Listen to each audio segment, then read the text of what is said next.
ina-abuse nila yung ganitong program kasi makikinabang sila. Pero totoo naman po yun na nakikinabang sila dahil ganun lang kabilis kapag nag-submit sila sa DepEd, babayaran sila. Ipinagtataka ni PTA Advocates of the Philippines Laguna Chapter President Irene Rocha ang anya ay hindi deserving na ilan sa mga nakikinabang sa Senior High School o SHS Voucher Program ng Department of Education o DepEd. Tumutukoy ang SHS Voucher Program sa tulong na ipinagkakaloob ng DepEd sa mga piling senior high school students upang makapag-aral sa mga pribadong paaralan dahil sa kakulangan ng mga pasilidad at silid-aralan sa mga pampublikong paaralan. Nagkakahalaga ang voucher ng 14 to 22,000 pesos. Ngunit kamakailan na paulat ang pagkakaroon ng ghost beneficiaries ng programa. Nagsagawa ng briefing ang DepEd sa House Committee on Basic Education and Culture upang i-update ang Kamara sa isinasagawang investigasyon ng kagawaran kaugnay ng issue. Ayon sa DepEd, mahigit na sa 50 paaralan ang napaalis sa programa dahil sa red flags o hindi maayos na sistema ng pagpapatupad nito. We had 22 schools for school year 2021 to 2022, that's 22, in February 2023. And we terminated another 32 schools for school year 2022 to 2023. Yan po yung parang sakop ng findings natin. And then for 2023-2024, we already have one terminated.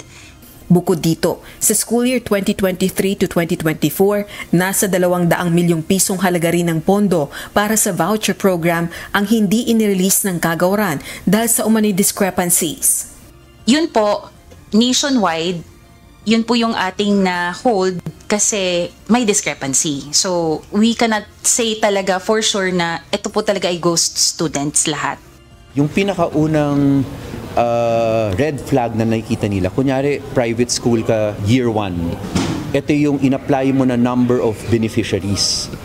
Tapos bilang on the succeeding year, bigla lang significant yung increase ng students mo. So yun naging red flags sa kanila, hindi nila binayaran kaagad yung billing at doon sila nag-checking.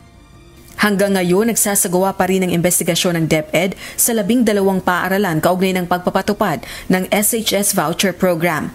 Wala pa rin itong maibigay na detalye sa kabuang bilang ng sinasabing ghost beneficiaries at kung saang-saang lugar nakahimpil ang mga paaralang ito. Pinaiigting na ng DepEd ang monitoring sa mga paaralang kabilang sa SHS Voucher Program at pinahihigpit na rin nila ang requirements sa mga mapapasailalim sa programa. Gaya ng pagtitiyak sa kalidad ng edukasyong mayroon sa mga paaralan, gayon din ang mas mahigpit na validation sa billing statements sa participating schools. Samantala, may plano na rin ang DepEd na magsampa ng kaukulang kasong kriminal laban sa mga sinasabing sangkot sa irregularidad sa pagpapatupad ng SHS Voucher Program. Balak naman ng House Committee on Basic Education and Culture na sundan pa ang pagdinig kaugnay ng issue upang matiyak na natututukan nga ang mga problema kaugnay ng programa. Binibigyan rin natin sila ng pagkakataon na unang-una, sabi nga nila, they are reviewing the department orders. Sana mabago yung department orders. Sa next hearing, ma-update tayo. Pangalawa, ma-update na rin tayo yung under investigation. Para sa taong 2025, mahigit 27 billion pesos ang halagang inilaan ng pamahalaan para sa Senior High School Voucher Program. Rosa Licoz, UNTV News and Rescue.